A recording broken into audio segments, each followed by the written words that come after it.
Welcome to today's Explainer. Step right behind the butcher block with me because today we're going way past the shiny glass of the meat counter. We are going to dig into the true, hidden science of a premium cut. Now, as a butcher, I can tell you firsthand that what makes a steak absolutely incredible isn't just how you sear it in the pan.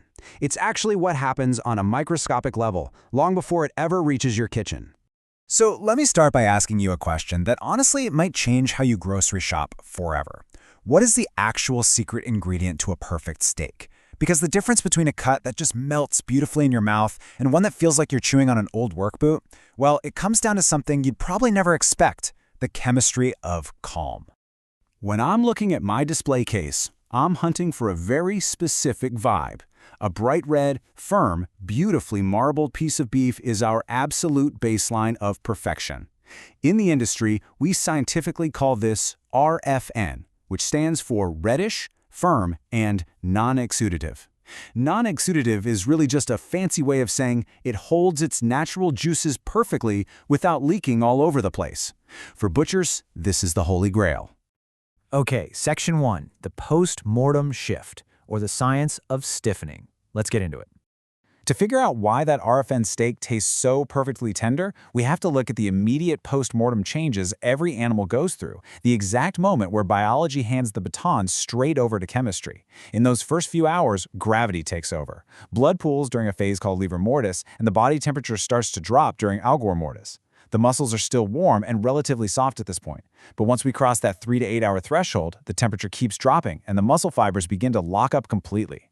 And that brings us to rigor mortis. You've probably heard the term, right? See, when an animal is alive, it uses energy, ATP, to keep its muscle fibers relaxed and pliable. But after death, the oxygen supply gets cut off, and that ATP depletes rapidly. Without it, permanent cross bridges form between the muscle proteins actin and myosin. They basically get stuck in a permanent bear hug. There's a total loss of elasticity, which makes the meat incredibly tough at this stage.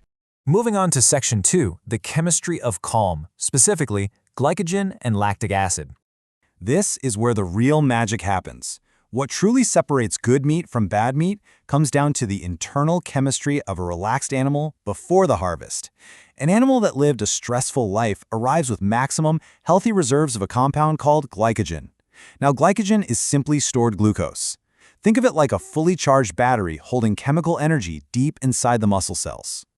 The crucial point here is this absolutely beautiful chemical cascade. In a calm animal, the post-mortem loss of oxygen causes that fully charged glycogen battery to naturally break down. And what does it break down into? Lactic acid. This acid acts as Mother Nature's built-in marinade, dropping the meat's pH from neutral down to a sweet spot of 5.5 to 5.7. That exact drop in pH is what guarantees the bright red color and the amazing water-holding capacity of our perfect steak. But what happens when things go wrong?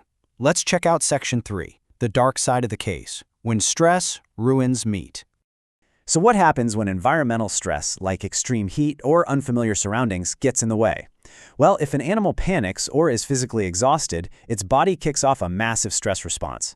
Heart rate and body temperature spike, and stress hormones just flood the bloodstream. The main culprit? Epinephrine, or adrenaline. It acts like a biological wildfire, prematurely burning through all those vital glycogen reserves while the animal is still alive, reserves we desperately need for that post-mortem lactic acid marinade. This long-term stress and sheer physical exhaustion lead to our first major defect. If you've ever seen a weirdly dark piece of beef at the store that just didn't look right, you've probably seen what butchers call dark, firm, and dry meat, or DFD. DFD meat is an absolute disaster for quality because that exhausted animal burned through all its glycogen early. Almost zero lactic acid forms post-mortem. This leaves the final pH dangerously high, hovering above 6.0. At this high pH, the proteins act like a super sponge. They bind to water so incredibly tightly that the meat looks dark, sticky, and, honestly, pretty unappetizing. And worse, without that protective acidic drop, it spoils super fast. It's tough, it's dark, and it goes bad quickly. No thanks. Now let's flip the script. Section 4, the watery cut, or pale, soft, and exudative meat. On the exact opposite end of the stress spectrum, we find a defect mostly seen in pork. It's triggered by short-term acute panic right at the end, or sometimes by a genetic condition called porcine stress syndrome. We call this pale, soft, and exudative meat, or PSE. And exudative is really just a $20 word, meaning the meat is weeping and leaking all of its fluids right there in the display tray. It looks like a soggy, wet sponge. In a PSE scenario, a sudden spike in panic causes a massive, super fast dump of lactic acid into the muscle, while the animal's body temperature is still highly elevated. So, you've got high heat and high acid happening at the exact same time. This lethal combo literally denatures or essentially cooks the muscle proteins prematurely. They lose all ability to hold water, the pH drops way too low, and the meat just bleeds out its natural juices, leaving a pale, mushy cut that will be unbelievably dry when you try to cook it. We butchers try incredibly hard to avoid these two extremes. It's fascinating, right? Two totally different stress responses. Long-term exhaustion on one side, sudden rapid panic on the other, and they lead to completely opposite chemical reactions.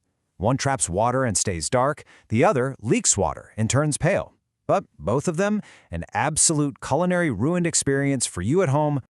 All right, Section 5, the butcher's fix. Let's talk about the art of aging. Let's assume everything went flawlessly.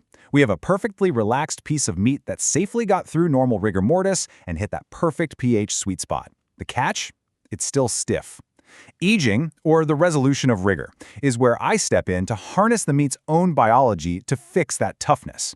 By holding the meat in controlled refrigeration, we give natural enzymes, specifically ones called cathepsins, time to activate. These little guys act like microscopic scissors, slowly snipping apart the rigid muscle fibers. The structures lengthen out, water holding capacity returns, and suddenly, a tough muscle is transformed into a crazy tender, flavorful steak.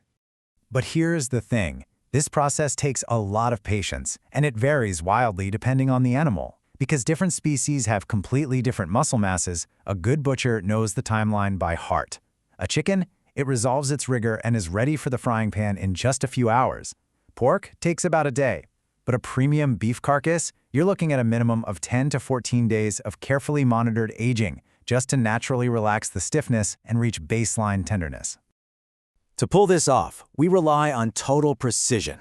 Most traditional aging happens in a cold room held at exactly 2 degrees Celsius for up to 4 weeks, while meticulously controlling the humidity. Now, we have to be super careful during the initial chilling phase to avoid a disaster known as cold shortening. If a processor drops the temperature way too fast before the lactic acid finishes forming, the meat undergoes a violent contraction. This rookie mistake permanently makes the meat up to 5 times tougher. Talk about ruining a premium cut. Which brings us to our ultimate takeaway for today. Listen, as a butcher, I can dry age a steak to absolute perfection. I can trim it beautifully, and I can give you all the pro tips on how to sear it. But no amount of fancy butchery or dry aging magic can reverse the profound chemical damage caused by fear and exhaustion. True quality, it's literally baked in by the life the animal led. So the next time you sit down at the dinner table to dig into a mouth-watering premium cut of meat, I want you to look at your plate just a little bit differently. Ask yourself, are you just tasting the expensive genetics? Are you tasting a specialized diet? Or are you, at the most fundamental chemical level, simply tasting the science of a peaceful life?